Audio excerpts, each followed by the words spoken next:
할렐루야. 우리 옆에 사람과 인사 나눕니다. 주님의 이름으로 사랑 축복합니다. 감사합니다. 오늘 함께 우리 은혜 받으신 말씀 봅니다. 사도행전 13장 20절로 23절까지의 말씀.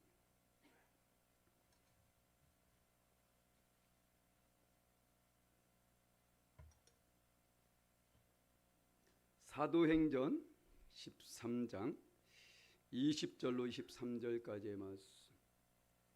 자진 성경으로 신약성경 209면에 있습니다. 신약성경 209면 사도행전 13장 20절로 23절까지의 말씀. 자, 우리 함께 일어나셨나요? 예, 다 일어납시다. 역시 한 분이라도 일어나면 일어나는 건데 결국 한 분 일어나셨습니다. 자, 일어나셔서 다 같이 우리 사도행전 13장 우리 20절 23절까지 말씀 함께 봉독합니다. 그 후에 선지자 사무엘 때까지 사사를 주셨더니 그 후에 그들이 왕을 구하거늘 하나님이 베냐민 지파 사람 기스의 아들 사울을 40년간 주셨다가 패하시고 다윗을 왕으로 세우시고 증언하여 이르시되 내가 이새의 아들 다윗을 만나니 내 마음에 맞는 사람이라 내 뜻을 다 이루리라 하시더니 하나님이 약속하신 대로 이 사람의 후손에서 이스라엘을 위하여 구주를 세우셨으니 곧 예수라. 아멘. 할렐루야. 다 자리에 앉으시고요. 자, 우리 함께 따라하십니다. 마음에 맞는 사람. 마음에 맞는 사람을 만난다는 것이 참으로 쉬운 일이 아니죠. 성경 가운데 보게 되면 수많은 인물들이 나옵니다. 그 가운데는 하나님의 축복을 받은 사람이 있는가 하면 그렇지 못한 사람도 있죠. 그런데 그들이 축복을 받게 된 것은 왜냐? 하나님 마음에 맞았기 때문이죠. 오늘 새벽보다 어제 제가 문득 밖을 내려봤는데 어느 순간인가 저 정원에 풀들이 엄청나게 많이 자라 있는 거예요. 야, 어느새 저기가 자랐을까라고 생각하면서 오늘 새벽에 기도하면서 오늘 오후에는 잠깐 좀 시간 되신 분들 같이 풀을 뽑자, 좀 덥더라도 수고 좀 하자라고 생각하고 기도를 딱 마쳤는데 누군가가 지금 풀을 쫙 매가고 있는 겁니다. 우리 엄주상 권사님하고 우리 양 권사님하고 제 아내가 그 풀 뽑는 것을 볼 때에 얼마나 흡족하든지. 할렐루야. 박수. 자, 봐보세요. 사실 별거 아니거든요. 그냥 풀 하나 뽑는 것 자체가 제 마음에 쏙 들으니까 얼마나 흡족합니까? 그런데 하나님께서 그 마음에 쏙 맞는 사람이 있으면 얼마나 흡족하겠냐는 것이죠. 바로 오늘 우리가 이 다윗을 통해서 보게 될 텐데 바로 다윗이 그런 사람이었다는 것입니다. 물론 많은 사람들이 있겠지만 오늘 직접적으로 성경 가운데에 내 마음에 맞는 사람이다라고 한 사람은 유일하게 이 다윗밖에 없다라는 것이죠. 그렇다면 우리도 당연히 마음에 맞는 사람이 돼야 됩니다. 그냥 왔다 갔다 하는 신앙을 가져서 안 된다라는 거예요.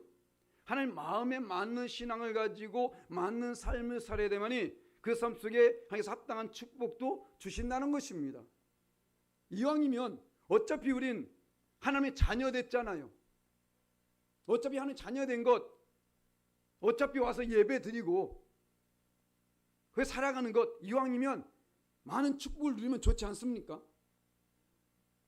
그냥 어영부영 사는 것보다 이 명목상한 거 그렇지 않다 이렇게 하면 나 자신도 부끄럽고 그렇지 않습니까? 하나님 앞에서 인정받는 정말 마음에 맞는 그런 삶을 살아야 된다는 것입니다. 그래서 이 다윗이 왜 하나님께 그 마음에 맞았을까? 그 사람들 수많은 사람들이 있음에도 불구하고 왜 하나님은 다윗에게 굳이 내 마음에 맞는 사람이 말했을까? 분명히 이유가 있죠. 그냥 맞는다고 하는 것은 아닙니다. 이유가 있더라는 것입니다. 그러면 그 이유가 무엇인지 우리가 알기 원해요.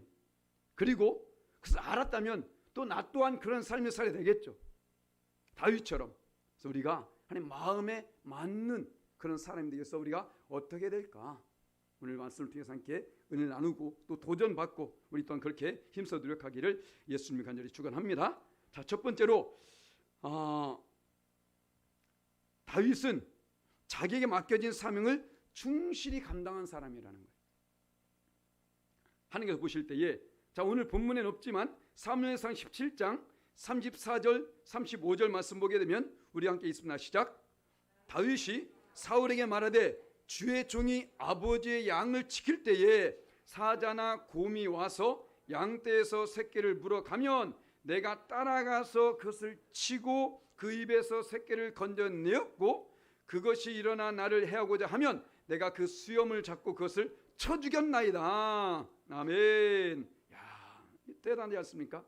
자, 다윗은 오늘 말씀에도 있듯이 마지막 사사 사무엘 때에 이새의 가정의 막내 아들로 태어났어요.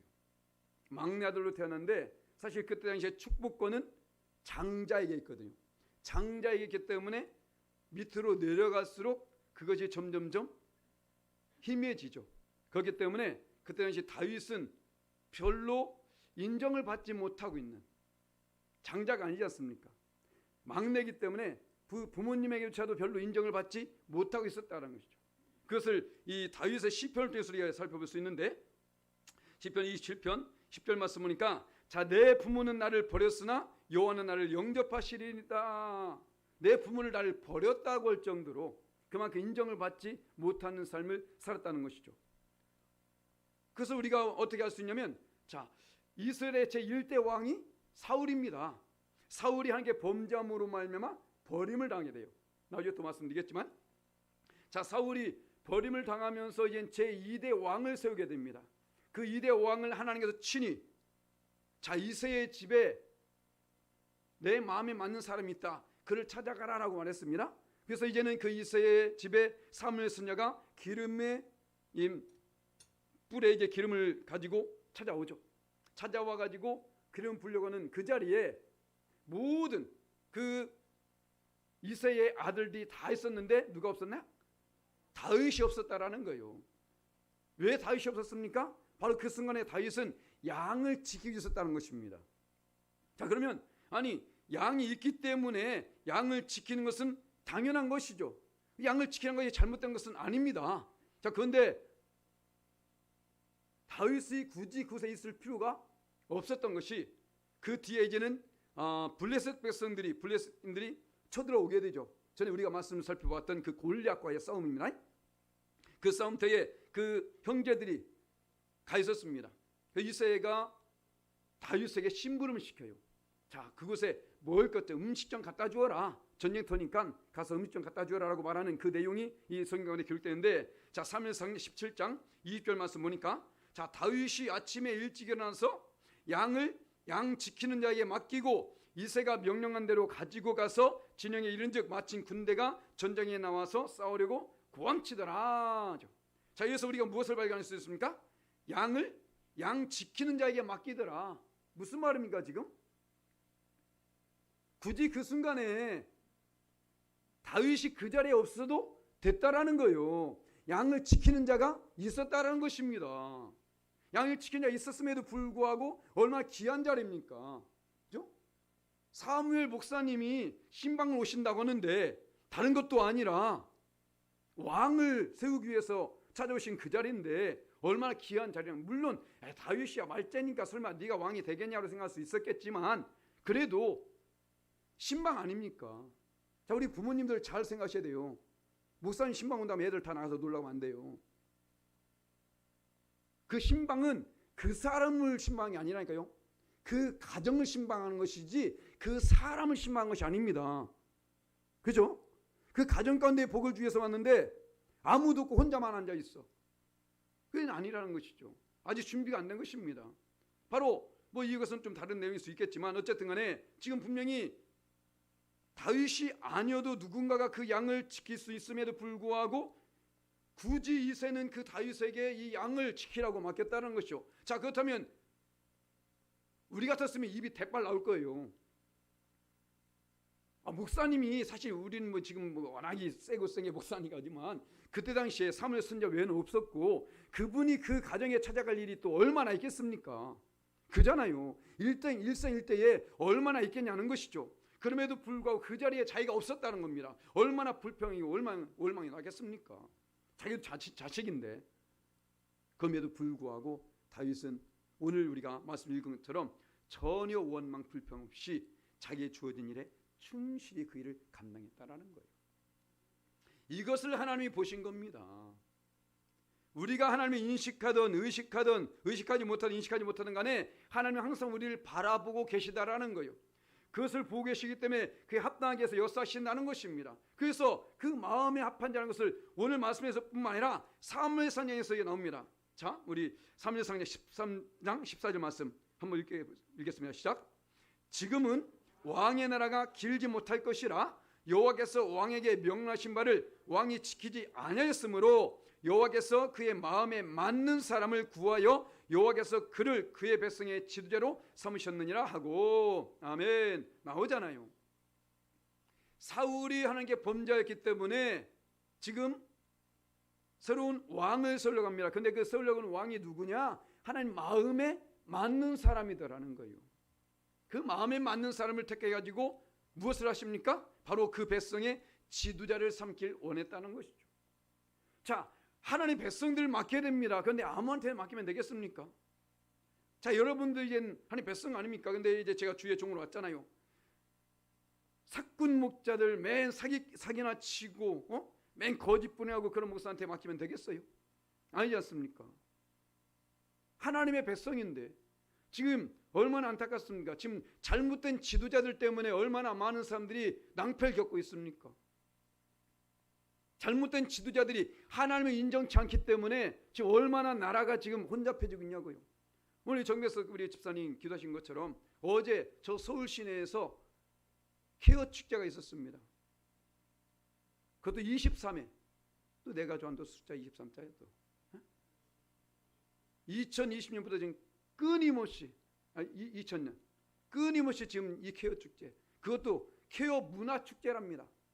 아니 그게 무언 문화가 된다고 그걸 예전에 시장 때도 그렇고 지금의 시장도 마찬가지고 그걸 허용하고 그것을 축제라고 만들고 있습니다. 무엇에 좋은 일이라고. 여러분들 질병이 걸려가지고 병원을 가게 되면 돈을 내요 안 내요? 치료받기 위해서 수술하기 위해서 돈 내요? 당연히 내잖아요. 그런데 에이즈 환자들은 나라에서 다 대줍니다. 우리들이 내는 세금으로 지금 그 짓거리를 하고 있다니까요. 그런데도 불구하고 지금 전혀 아무 말도 못하고 있는 거예요. 그 악한 짓거리를 하고 있음에도 불구하고 그걸 축제라고. 우리나라는 그래도 동방예의지국이었었잖아요. 그런데도 불구하고 저 하나님을 알지 못한 저 악한 자들이 그 자리에 있다 보니까 끊임없이 세상은 폐역해가고 있는 거예요. 오늘 새벽에 기도하는데 얼마나 답답하든지, 야, 내가 보기에도 이런데 하나님께서 보실 때 어떨까? 저는 지금 그 모습만 보고 있고 우리나라의 모습을 보고 있는데 지금 전 세계적으로 얼마나 폐악한 모습들이 곳곳에서 많이 나타나고 있냐는 거예요. 이것을 보고 계신 하나님 어떻겠습니까? 우리 믿음의 사람들이 정신을 차려야 되는 거예요. 우리가 정말로 하나님 마음에 합한 그런 삶을 살지 않게 된다면 어느 순간에 우리도 어떻게 될지 모른다는 것입니다. 지금 아무것도 안 나타나니까 괜찮거니 생각될지 모르겠지만 아니에요. 하나님은 지금도 우리 한 모든 모습을 다 보고 있다니까요. 분명히 믿음의 사람들, 제가 새벽마다 기도하잖아요. 새벽마다 기도합니다. 정말로 그들을 우리가 갈 수 없기 때문에 우리가 국회 갈 수 없지 않습니까? 헌법재판소, 대법원, 뭐 국정원 갈 수 없잖아요. 그래서 믿음의 사람들이 그곳에 보내놨습니다. 우린 교회가 작아요. 무슨 할 수 없다니까요. 서울 그 시내에 그 수많은 대형교회를 세워놨다니까요. 그럼에도 불구하고 그 대형교회 안에 얼마나 많은 장차관들이 있고 얼마나 국회의원들이 많이 있고 그런데도 불구하고 거기에 뭐 국힘만 있습니까? 민주당도 있고 다 있을 텐데 전혀 이거 하나 못하고 있잖아요. 서울 시내에 있는 기독교 인구가 얼마나 되겠습니까? 한번 생각해 보세요. 서울 시내에 있는 기독교 인구가 얼마나 되겠냐고요. 수십만이 됩니다. 수십만. 어제 모인 숫자가 얼마예요? 15,000이랍니다. 수십만 명 가운데에 기독교인 그 반대 집회하려고 온 사람들이 15,000밖에 안 됐다라는 거예요. 바로 옆에 영락교회만 해도 얼마인데. 세상이 완전히 지금 잘못 돌아가고 있음에도 불구하고 나와는 상관이 없다. 1,000만에만 쓰며 얼마 안 남은 일입니다. 이거. 지금 외국에서는요 한탄하면서 우리에게 말하고 있어요. 제발 이것 좀 막으라고. 절대로 대한민국은 차별금지법이 통과되면 안 된다고. 얼마나 그들이 목소리 높여 말하는지 아십니까? 그런데 저들이 귀를 닫고 들으려고 하질 않아. 선거철만 되면 자기가 뭐 안수입산이 장로님이 말하면서 이런 때는 전혀 나서지 않고 있습니다. 정말 다윗처럼 그런 마음만 가지고 있었다면, 자기 맡겨진 일에 충성을 다하고 최선을 다했다면 이런 일이 벌어지겠습니까? 아니라는 것이죠. 이 목소리 높이는 가 교회밖에 없어요. 교회조차도 썩은 교회가 많이 있습니다. 이번에 부스 봤어요. 부스. 그 케어 축제 나온 부스 거기 보니까 뭐 로덴나무 교회? 어쩌면서 무슨 무지개 컵을 팔지 않아. 무지개 예수 어쩌고. 웃기고 자빠졌네. 불교계에서 나오고 천주교에서 나오고 완전히 3개 종파가 다 나와가지고 지금 아예 거기에 지금 휩쓸려가지고 미디어상으로 맨 그것만 보여줍니다. 아, 이제는 얼만큼 이제 유하게 됐구나. 유합니까? 예수님 전하는 게 부끄러우면요 그것은 전하라는 거예요. 예수님 전하는 게 부끄러우면 절대 키워 죽지 않는 여러분들 절대로, 그리고 이 차별금지법은 절대적으로 막아야 됩니다. 군대 내에서 지금 동성애가 합법화된 거 아시죠? 군대 내에서 서로 합의하에 하게 된다면 괜찮다라는 거예요. 이 지저분한 법들이 지금 이 나라에. 그런데 자녀들 어떻게 군대 보냅니까? 그리고 군대는요 계급사회. 상관이 하겠다는데 어떨 거야? 얼마나 그 사람들이 이 성적인 인식이 강해가지고 얼마나 믿음이 충천해가지고 난 안 하겠습니다 그럴까요? 다 악한 것들인데. 거기서 지금 얼마나 많은 에이즈 환자들이 발생되고 있는데요. 그 에이즈 환자들 다 공짜로. 지금 여러분 곁에 누가 지금 에이즈 환자인지 몰라. 왜? 안 가르쳐 주거든. 당사자가 그 증명청에는 모릅니다. 그런데 지금 어떻습니까? 참 답답해요. 이 한국교회가 참 사단이 시뻘게 살아있다는 것을 이것을 통해서 우리 알 수 있어요. 그죠? 우린 정신을 차려야 됩니다. 지금 나만 믿음을 지키고 이게 아니에요. 나를 통해서 진짜 영향력을 끼쳐야 된다고요.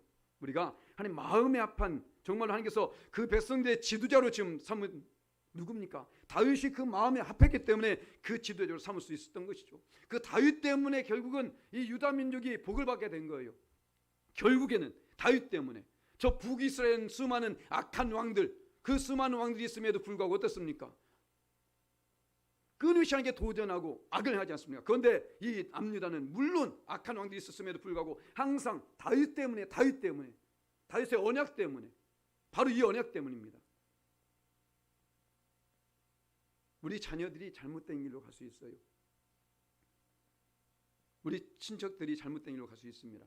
그럴 때에 하나님께서 나 때문에, 김정루 때문에, 내가 누구 때문에 이 가정 가운데 내가 긍휼 베풀어 준다. 이것이 있어야 된다니까요. 우리 열방하나교회 우리 성도님들 각자 이름 부르시면서 하나님께서 너 때문에 내가 그래도 긍휼 베풀어 준다. 이것이 있어야 된다고. 그런 마음이 합한 삶을 살아야 된다고요. 어영부영 신앙생활하지 마시고 마음이 합한 삶. 우리에게 주어진 그 자리에서 원망 불평하지 마시고 최선을 다해서 충성 다라는 것입니다. 그럴 때 하나님께서 그 모습을 보시고 반드시 역사하신다는 것이죠. 자, 두 번째로는 바로 다윗은 항상 하나님 편에서 생각하고 움직인 사람이라는 거예요. 하나님 중심의 삶을 살았다는 것이죠. 사무엘상 24장 10절 말씀 우리 함께 있습니다. 시작. 오늘 여호와께서 굴에서 왕을 내 손에 넘기신 것을 왕이 아셨을 것입니다. 어떤 사람이 나를 권하여 왕을 죽여라 하였으나 내가 왕을 아껴 말하기를 나는 내 손을 들어 내 주를 해하지 아니하리니 그는 여호와의 기름 부음을 받은 자이기 때문이라 하였나이다. 아멘. 이 사건 잘 아시잖아요.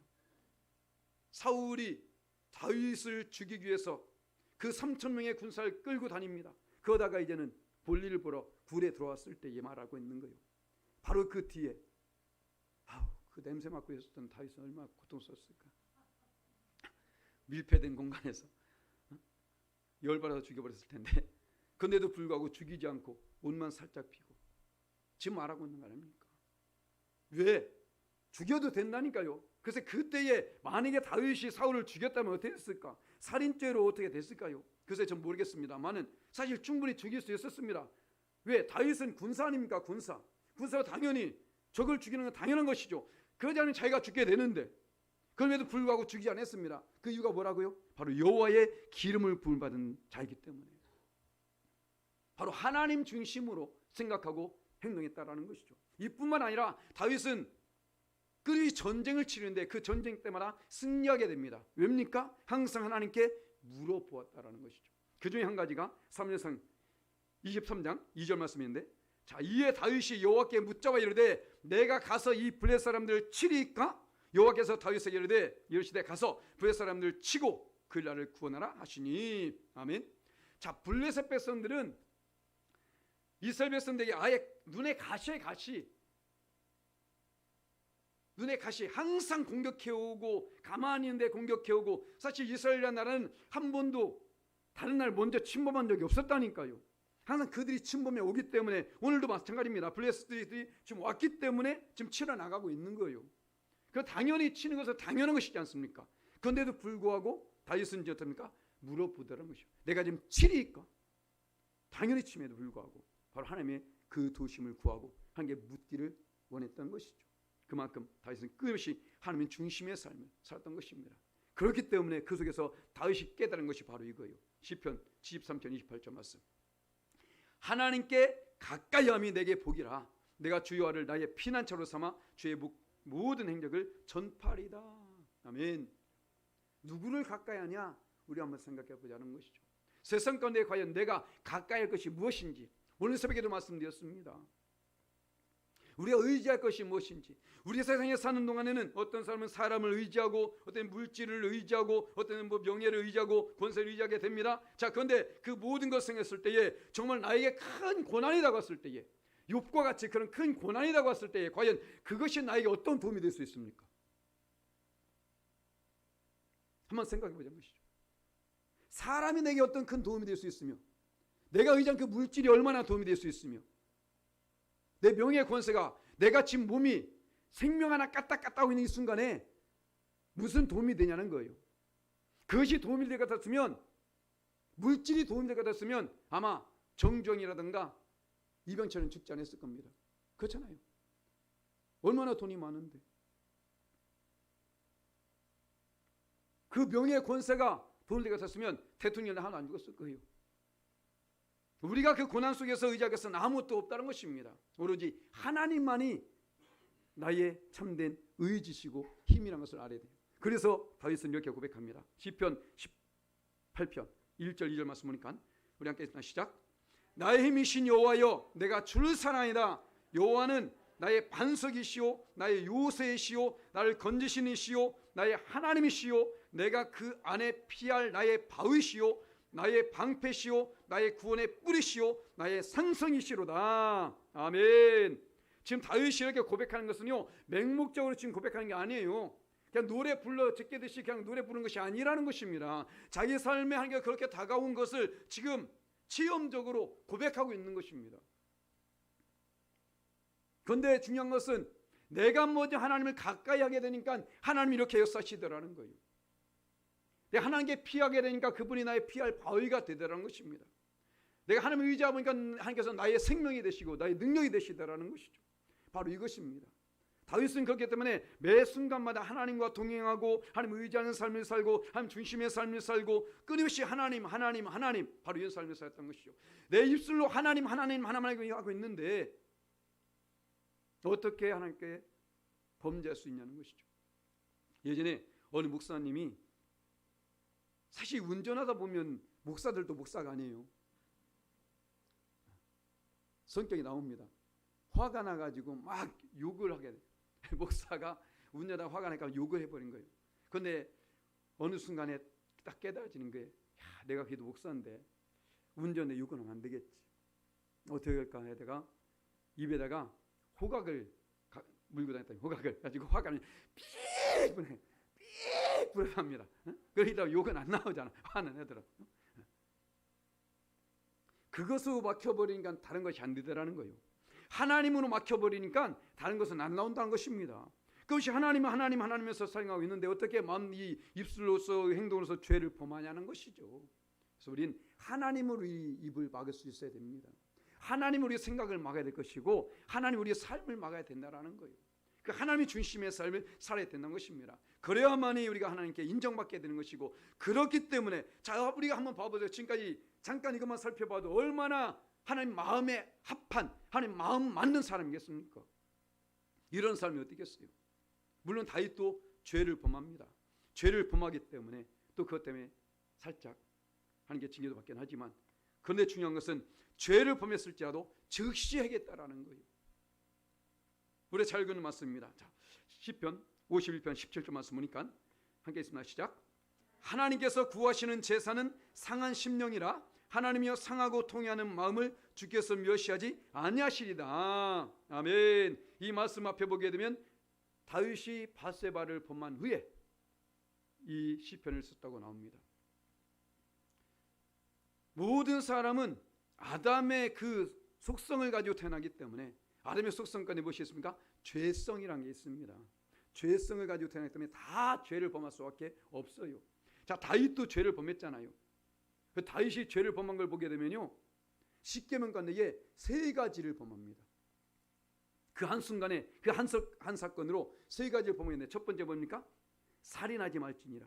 두 번째 간음하지 말지니라. 세 번째 내 이웃의 아내를 탐내지 말지니라.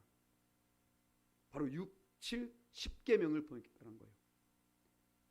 일반적인 규례가 아닙니다. 법도가 아닙니다. 계명이라니까요. 최고의 계명. 그 중에서 이 세 가지를 동시에 범해버렸습니다. 자, 그런데도 불구하고 하나님은 그를 마음에 맞는 사람을 말해요. 왜 그랬습니까? 즉시로 회개했기 때문이죠. 우린 다 죄를 범할 수밖에 없습니다. 그런데 중요한 것은 그 죄를 범했을 때에 해결하지 않느냐 해결하냐 이게 중요하다는 것이죠. 자, 다윗 바로 전에도 누가 있었습니까? 사울이 있었죠. 자, 사울도 하나님께 범죄했습니다. 그런데 사울이 지은 죄는 뭡니까? 교만함과 하나는 불순종의 죄예요.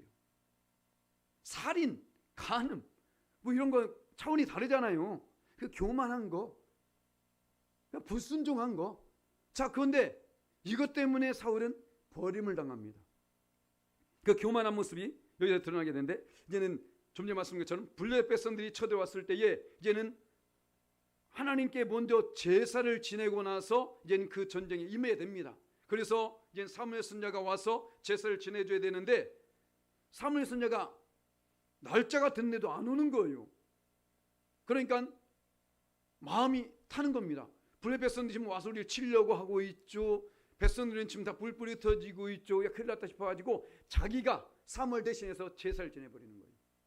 그것이 사무엘상 13장 9절 말씀이었는데, 자, 사울이 이르되 번제와 화목제물을 이리로 가져오라 하여 번제를 드렸더니 이것이 바로 교만함이죠. 그때 당시에 오로지 사무엘 선지자 제사장 외에는 이 제사를 드리면 안 되거든요. 그럼에도 불구하고 자기가 왕이라고 왕에게 주권을 주지 않았습니다. 그때 당시에는. 그럼에도 불구하고 자기가 왕이라는 그 교만함에 빠져가지고 결국은 자기가 자기 멋대로 제사를 지낸 것이죠. 제사는 제사를 드린 자가 중요한 게 아닙니다. 제사를 받는 분이 중요해요. 예배는요, 내가 무조건 예배 됐어가 아니라니까요. 나의 예배를 받으셨느냐 받지 아니하시느냐 이게 중요한 것입니다. 과연 괜히 이 자리에 와서 앉아 있으니까 하나님께서 내 예배를 받으셨을 거야 천만의 말씀이요 아니라는 것입니다. 우리는 이 가인과 아벨의 제사를 통해서 잘 알 수 있지 않습니까? 다 받으신 것은 아니다라는 것이죠. 그렇다면 오늘 이 제사에서 받으셨을까? 아니라는 것이죠. 그런데 여기서 끝나는 것이 아니라 나중에 또 이제 불순종에 하나님께서 한 번 더 기회를 주시는데, 불순종, 이제는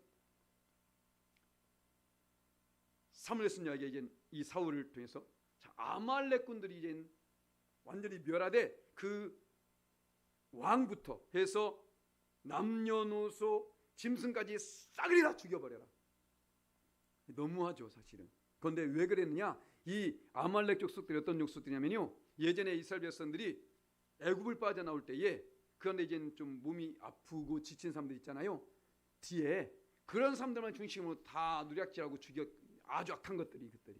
그렇기 때문에 그것을 보신 겁니다. 그래서 그들 죽이되 왕, 뭐 거기에 남녀노소 그리고 짐승까지 싸그리 다 죽여라 라고 말했습니다. 그러니까 알겠습니다 하고 나가서 싸우죠. 그런데 거기에 이 사울이 아말렉 왕 아각을 그냥 끌고 와요. 그리고 하나님께 제사를 지내겠다고 좋은 양과 소를 그냥 가져오게 됩니다. 그 모습 속에서 분명히 하나님께서는 다 죽이라고 했음에도 불구하고 안 죽였잖아요. 그것 때문에 결국 버림을 하게 됩니다.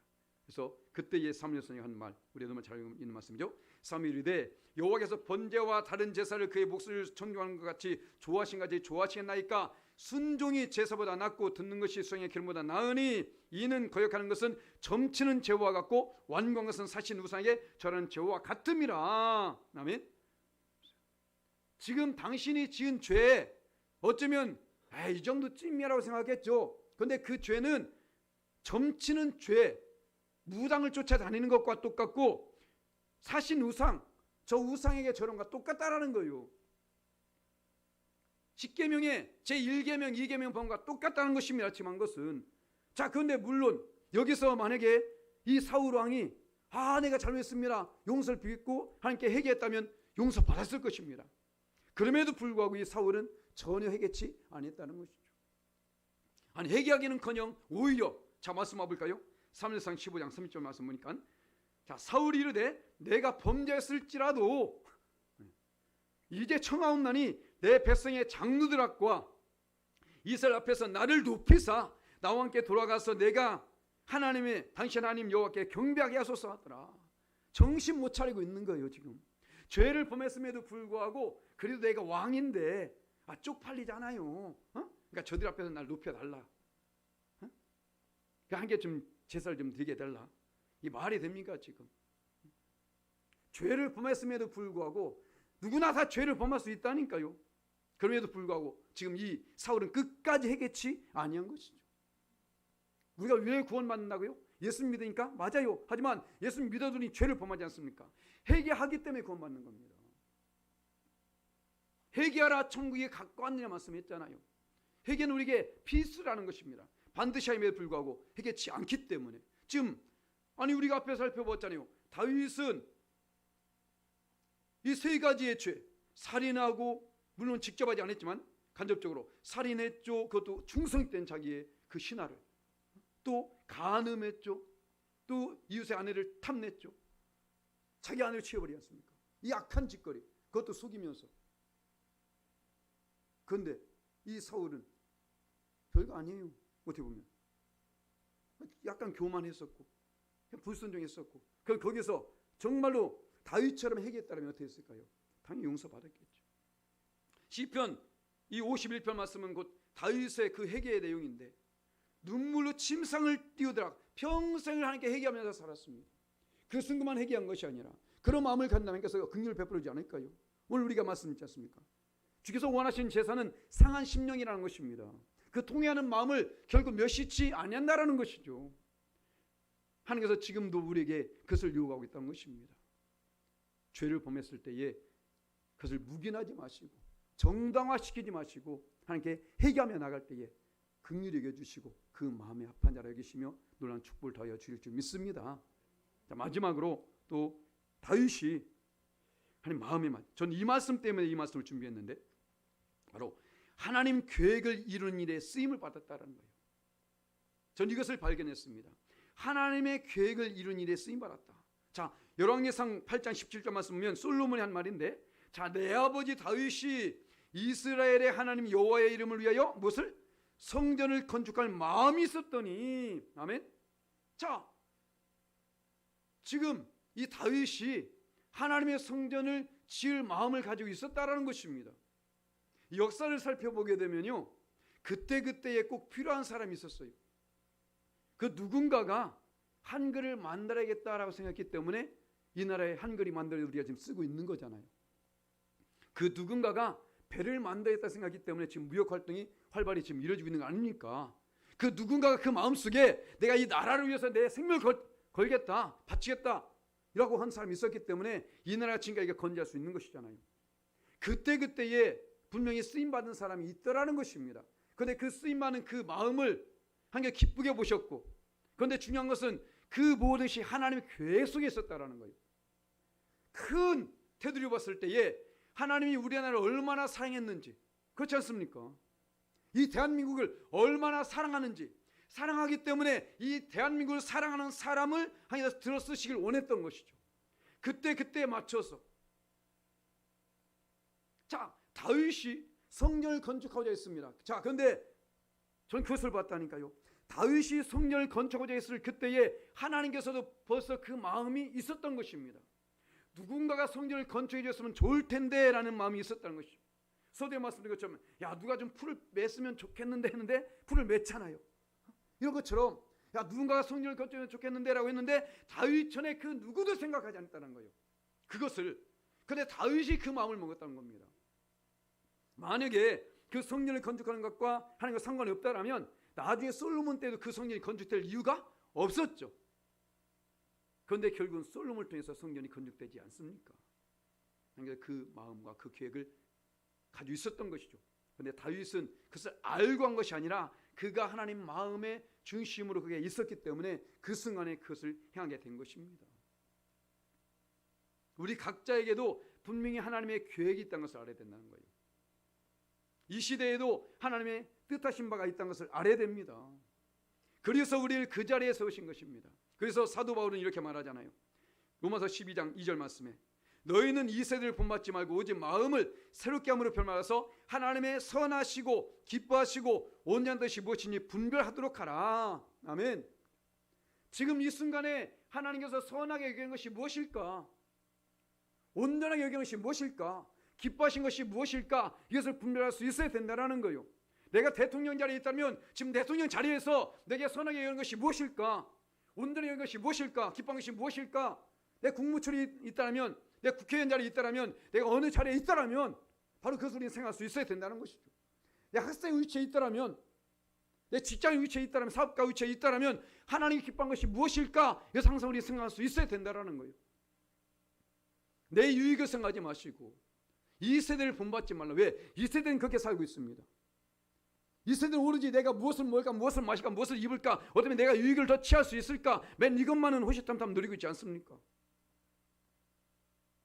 하지만 하나님은 그렇지 않다는 것이죠. 그것을 기뻐하십니다. 다윗이 그 마음, 그것을 너무 기뻐했던 것이죠. 그래서 그 마음에 맞는 삶을 말씀. 하나님은 알파와 오메가가 되지 않습니까? 그가 어떤 마음을 맞는 것 다 알고 있지 않습니까? 그래서 그를 선택한 거예요. 그 수많은 사람들, 물론 지금보다 인구수가 적겠죠. 우리 집사님 80억, 80억 말하는데 그때만큼 안 되겠지만 그래도 얼마나 많은 사람이 있습니까? 그 수많은 사람들 가운데 우리가 성경을 보더라도 얼마나 이 다윗 시대만 해도 사울이 끌고 다니는 사람은 3,000명. 그런데 얼마나 많은 사람들이 있는데 그 중에서 다윗을 하나님께서 내 마음에 맞는 사람이 있다니 얼마나 이것이 큰 축복입니까? 그런데 그것이 그냥 쉽게 되는 것은 아니더라는 것이죠. 그 순간에 하나님 마음을 알았기 때문에, 하나님 마음을 알았기 때문에 이와 똑같은 일이 있었죠. 바로 우리 구주 예수님이십니다. 하나님께서는 이 땅 가운데 구원의 역사를 베푸길 원했습니다. 그런데 그 누구도 그것을 하지 못했는데 바로 예수님께서 이 땅에 오셔서 하시게 된 것이죠. 그 계획을 인간의 죄를 범한 순간부터 하나님께서 갖고 계셨었는데 창세기 3장 15절 말씀 보니까 자 내가 너로 여자와 원수가 되게 하고 네 후손도 여자의 후손과 원수가 되게 하리니 여자의 후손은 네 머리를 상할 것이요 너는 그의 발꿈치를 상할 것이니라. 아멘. 하나님은 인간의 죄를 범하는 순간부터 이 구원 계획을 갖고 있었다니까요. 그런데 그 구원 계획의 격에서 오시마 메시아가 오신다 말씀했음을 보고 안 이루어졌습니다. 그런데 언제 이루어집니까? 예수님께서 이 땅에 오심으로 말미암아 그것이 이루어졌다는 것이죠. 그렇기 때문에 예수님께서 이 땅에 태어나셨을 때에 그때 천사들이 한 노래 속에 있었습니다. 그 노래 가운데 무엇이 있었습니까? 바로 누가복음 2장 14절 말씀은 지극히 높은 곳에서는 하나님께 영광이요 땅에서는 하나님 기뻐하시는 사람들 중에 평화로다 하니라. 아멘. 무슨 말입니까? 하나님이 그렇게 저 백성들이 끊임없이 하나님을 알지 못한 채 죄악으로 말미암아 죽어가고 지옥에 빠져가고 있습니다. 그런데 그 누군가가 이 구원의 엿을 이루어야 되는 거예요. 아무도 없습니다. 그런데 이 예수님께서 친히 구원자로 그 자리에 서게 됐으니 얼마나 하나님께서 흡족했을까요? 드디어 그 구원의 계획이 완성되고 있으니 얼마나 기뻤겠습니까?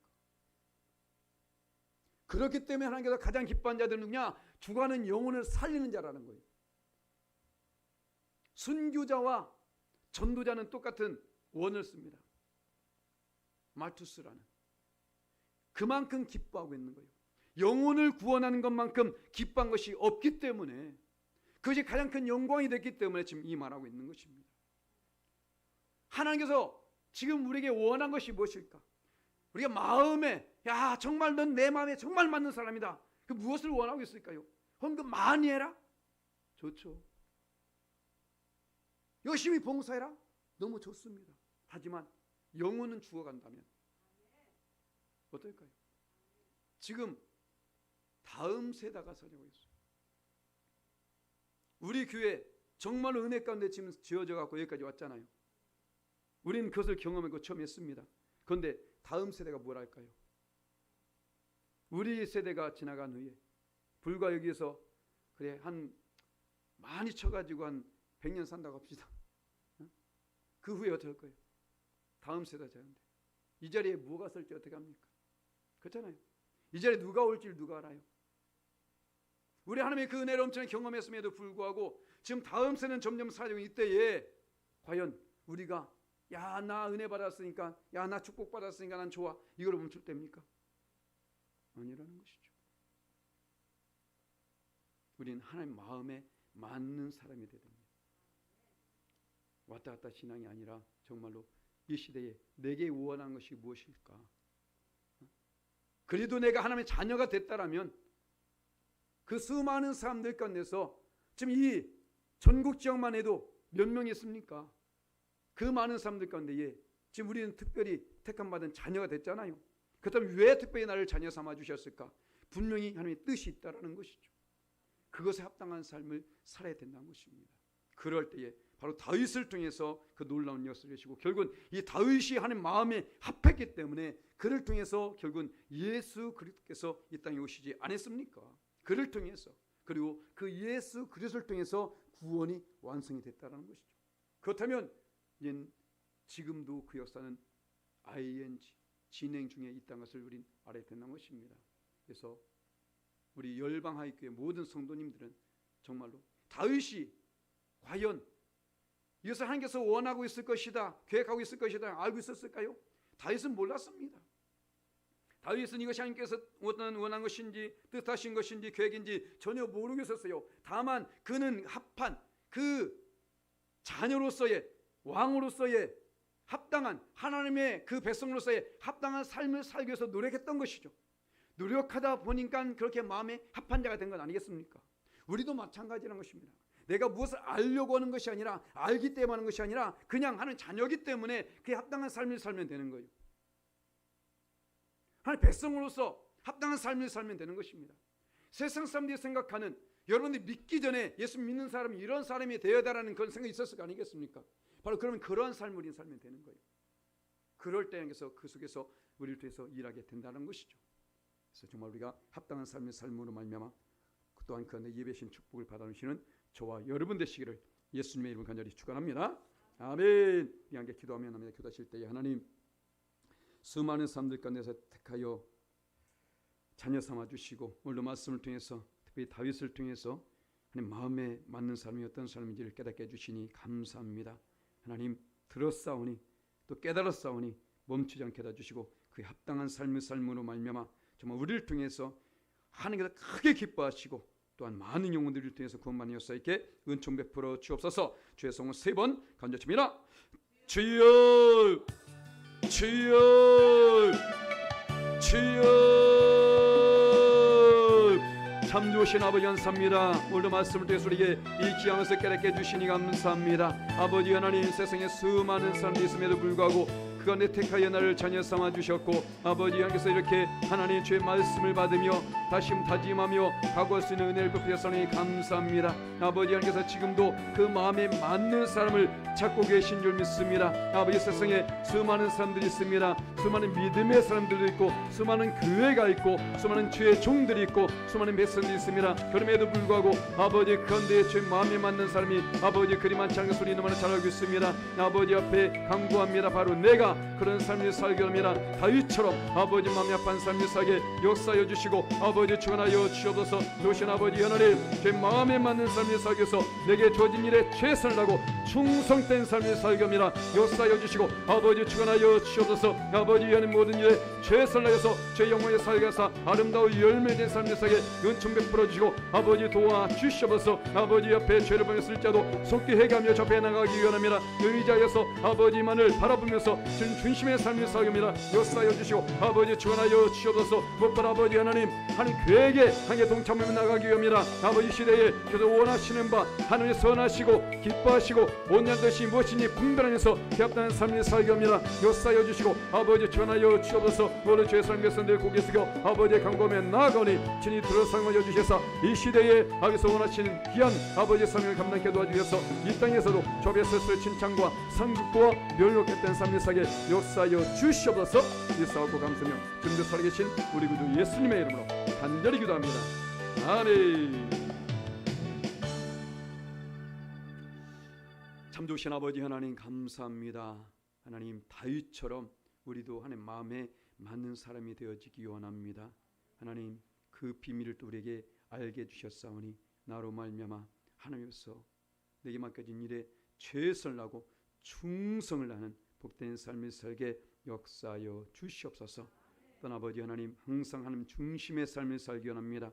내가 하나님을 의식하든 의식하지 못하든 하나님은 나의 일거수일투족을 다 바라보고 계신 줄 믿사오니 하나님, 결과는 존재성을 의심치 않게 도와주시옵시고 오로지 주만을 의지하여서 합당한 삶을 살게 역사하여 주시옵소서. 아버지 하나님, 죄인입니다. 거기 때문에 죄를 범할 수밖에 없습니다. 그러할지라도 그 지은 죄를 간과하거나 합리화시키거나 정당시키는 어리석은 자 되지 않게 도와주시고 속히 하나님께 회개하여서 하나님 긍휼을 구할 수 있는 믿음의 삶을 살게 역사하여 주시옵소서. 그 무엇보다 하나님 교회에 함께 동참하여서 그 선하신 일을 이루어나가기 원합니다. 우리는 비록 하나님 그 뜻을 알지 못합니다. 그 계획을 알지 못합니다. 하지만 아버지 하나님, 우리에게 주어진 이 모든 일에 최선을 다해 나갈 때에 주님께서 이 모습을 보시고 하나님 마음에 맞는 사람이라 말씀하실 줄 믿사오니 그 음성 듣기에 합당한 우리 모두에게 역사하여 주시옵소서. 모든 영광을 하나님께 올려드리며 감사하고 좀 더 살아계신 우리 구주 예수님의 이름으로 간절히 기도합니다. 아멘.